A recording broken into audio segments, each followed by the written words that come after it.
मुख्यमंत्री जनसेवा अभियान के अंतर्गत सिवनी मालवा पहुंचे शिवराज सरकार के उच्च शिक्षा मंत्री मोहन यादव व चिकित्सा मंत्री डॉक्टर प्रभुराम चौधरी ने अनुसूचित छात्रावास का निरीक्षण किया, जहाँ की व्यवस्थाओं को लेकर छात्रावास की अधीक्षिका से बच्चों के लिए सुविधाओं को लेकर जानकारी ली, जिसके बाद भोजन की व्यवस्था को लेकर भी अधीक्षिका से पूछा, जहां छात्रावास में रह रहे बच्चों को अतिरिक्त सुविधा के लिए भी जन प्रतिनिधियों ने चिकित्सा मंत्री व उच्च शिक्षा मंत्री से मांग की।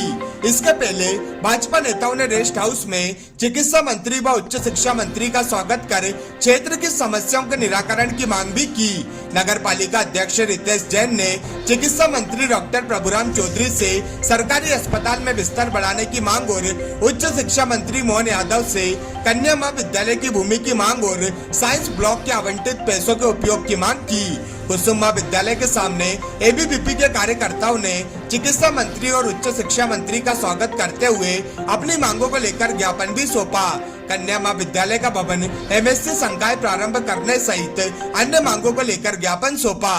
वहीं नगर पालिका राजस्व सभापति ईश्वर जमींदार ने कुसुम महाविद्यालय में स्थायी प्राचार्य की नियुक्ति की मांग की। नगर पालिका कार्यालय के नीचे नवाध्यक्ष रितेश जैन सहित उपाध्यक्ष व सभी पार्षदों सहित भाजपा नेताओं ने चिकित्सा मंत्री डॉक्टर प्रभुराम चौधरी और उच्च शिक्षा मंत्री मोहन यादव का स्वागत किया। इसके पश्चात दोनों ही मंत्री अमलाड़ा कला में मुख्यमंत्री जन सेवा अभियान के अंतर्गत होने वाले कार्यक्रम में शामिल होने के लिए रवाना हो गए। आज सिवनी मालवा में उच्च शिक्षा मंत्री भी आ रहे हैं, तो उनसे क्या मांग की गई है? मैंने माननीय डॉक्टर मोहन यादव जी से एक तो गर्ल्स कॉलेज की भूमि के आवंटन के लिए मांग करी है। कुसुम कॉलेज के पीछे नगर का सबसे बड़ा ग्राउंड है, वो ग्राउंड असमतल है और वहाँ पे खिलाड़ियों को खेलने में बहुत तकलीफ हो रही है। उस ग्राउंड निर्माण के लिए मांग की है। साथ ही तीसरी मांग उनसे मेरी, जो साइंस ब्लॉक के 106 लाख रुपए बचे पड़े हुए 1 करोड़ 6 लाख रुपए, उससे ऑडिटोरियम भवन जो अधूरा उसको पूरा करने के लिए उनसे निवेदन किया गया। में डॉक्टरी की पढ़ाई हिंदी में हो रही है, तो उसको किस तरीके से देखते हैं आप? और जमीनी तौर पर क्या देश के अंदर पहली बार मध्य प्रदेश पहला राज्य है जहां हिंदी में मेडिकल की पढ़ाई हो रही है, जिससे हमारे गरीब पिछड़े वर्ग के ग्रामीण अंचल में रहने वाले जो हमारे बच्चे हैं, जो कि हिंदी में उनकी पढ़ाई की शुरुआत होती थी, अब वो मेडिकल में भी हिंदी मीडियम से पढ़ाई कर सकेंगे। ये हमारे लिए, देश के लिए एक गर्व की बात है। ग्रामीण क्षेत्र में चिकित्सा की सुविधा और बेहतर हो सके, इसके लिए क्या प्रयास किए जाएंगे? ग्रामीण क्षेत्र में चिकित्सा की सुविधाएं मध्य प्रदेश में मुख्यमंत्री शिवराज सिंह चौहान जी के नेतृत्व में लगातार हम लोग बढ़ा रहे हैं। उप स्वास्थ्य केंद्र हैं, उनको हेल्थ एंड वेलनेस सेंटर हम लोगों ने बनाया है, सीएचओ की वहाँ पर पोस्टिंग की है, और अभी तो मध्य प्रदेश के अंदर जिला अस्पताल से लगाकर प्राथमिक स्वास्थ्य केंद्र तक बिल्कुल सभी का बिल्कुल एकदम कायाकल्प हम लोग कर रहे हैं। जहाँ भी कोई भी अगर कोई टूट फूट है, साफ सफाई से लगाकर सारी व्यवस्थाएं मध्य प्रदेश में मुख्यमंत्री के नेतृत्व में हम लोग कर रहे हैं। डॉक्टरों की भी जो कमी थी उसके लिए भी पूर्ति हम लोगों ने की है। भाई साहब, सिवनी मालवा की बात करें तो 9 करोड़ का अस्पताल आपने जरूर बनवा दिया शासन ने, और अभी तक एम्बुलेंस की कोई व्यवस्था नहीं है। एक ही एम्बुलेंस है उसमें। आज मध्य प्रदेश के अंदर लगभग 2000 एम्बुलेंस मध्य प्रदेश के अंदर हैं, और जल्दी ही एम्बुलेंस की सुविधा आदमी व्यक्ति जो भी कॉल करता है उसका पूरा रोड मैप पूरा बना हुआ है और उपलब्ध होती है। शहर के अंदर अवैध क्लिनिक संचालित हो रहे हैं, कार्रवाई के नाम पर सिर्फ खाना पूर्ति की जाती है। अभी पिछले दिनों एक बच्चे की मौत भी हो गई है, एक डॉक्टर के इंजेक्शन में। आप लिख के दे दें कहाँ कौन अवैध है, उसकी जांच करवा लेंगे। चिकित्सा के क्षेत्र में अब हिंदी में पढ़ाई होगी और बात कही जा रही है कि ज्यादा से ज्यादा बच्चों को लाभ मिल सके। ऐसा ही कुछ अनूठी पहल उच्च शिक्षा विभाग में भी की जाएगी कि लोग ज्यादा प्रोफेशनल स्टडी की ओर बढ़ सके।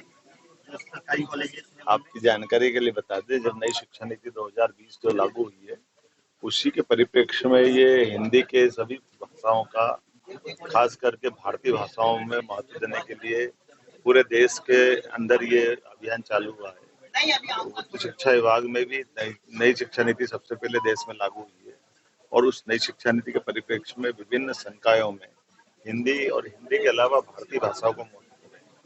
आपकी जानकारी के लिए बता दें, केवल मेडिकल की शिक्षा हिंदी में दे रहे हैं ऐसा नहीं, तमिल में दे रहे हैं, तेलुगु में दे रहे हैं, कन्नड़ में दे रहे हैं, मलयालम में दे रहे हैं।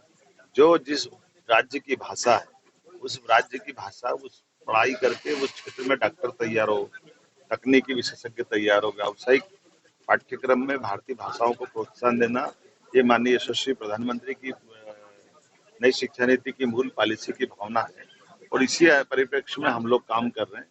मुझे इस बात का संतोष है कि हमने सफलतापूर्वक सेकेंड ईयर की पढ़ाई में भी नई शिक्षा नीति के माध्यम से प्रवेश किया है, जिसके माध्यम से प्रोफेशनल कोर्स में खास करके हमारी संकायवादी व्यवस्था बीए, बीकॉम, बीएससी कराने के बजाय अब बच्चों को अपनी चॉइस से अलग अलग प्रकार की पढ़ाई में उनको मौका मिलेगा। ये तो हुई अपनी शिक्षा व्यवस्था की बात, लेकिन कई कॉलेजेस ऐसे हैं जहाँ पर स्टाफ नहीं है या बिल्डिंग्स नहीं मिल पाई है।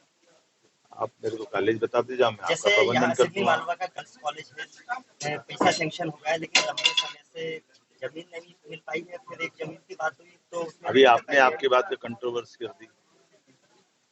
जैसे मैंने कहा कि जो हमारे द्वारा धन की कमी ऐसा नहीं, जमीन की कमी, जमीन तो स्थानीय स्तर पे जुटाई जाएगी जो अपने जिला परिषद में। आप बताना, मैं कलेक्टर से बोलूंगा, क्योंकि मैंने प्रयास किया है उच्च शिक्षा में पहली बार हर साल हम 500 से 1000 करोड़ रुपए लगातार दे रहे हैं। कोरोना के, कोविड के कठिन काल के बावजूद भी सभी इंफ्रास्ट्रक्चर के लिए जहाँ जहाँ जरूरत है हर जगह धनराशि उपलब्ध कराई गई, व्यवस्था बनाई गई। स्टाफ की व्यवस्था के लिए हमने छूट दी है, चाहे अतिथि शिक्षक रखना पड़े, लेकिन कोई भी बच्चा किसी कोर्स में पढ़ने से वंचित नहीं होना पाए। मुझे इस बात का संतोष है, इस सब कारण से हमने देश में जीईआर में भी नंबर 1 में स्थान प्राप्त किया है। जहां हमारा 20% जीईआर 2 साल पहले तक था, अब 29% पे हम लेके खड़े हुए हैं। देश में एकमात्र राज्य है जो सबसे ज्यादा नई शिक्षा नीति सहित सभी क्षेत्रों में आगे बढ़ा है। मैं अपने आज का मूल दौरा हमारा माननीय डॉक्टर प्रभुराम चौधरी जी और हमारे साथ में है। हम दो मंत्री एक पूरे प्रदेश में अलग अलग जिलों में जा रहे हैं। जो मूल योजनाओं के नीचे लाभार्थी हैं या उनमें आने वाली कठिनाइयां हैं या मौके की नजाकत क्या है, इस हालात को देखने समझने के लिए आए। मुझे इस बात का संतोष है कि अभी होशंगाबाद का दौरा शुरू हो रहा है और उत्साह अपार है, हम इसका लाभ देखेंगे। बहुत धन्यवाद। शिक्षा का मंदिर की बात है, अगर पिछली बार एक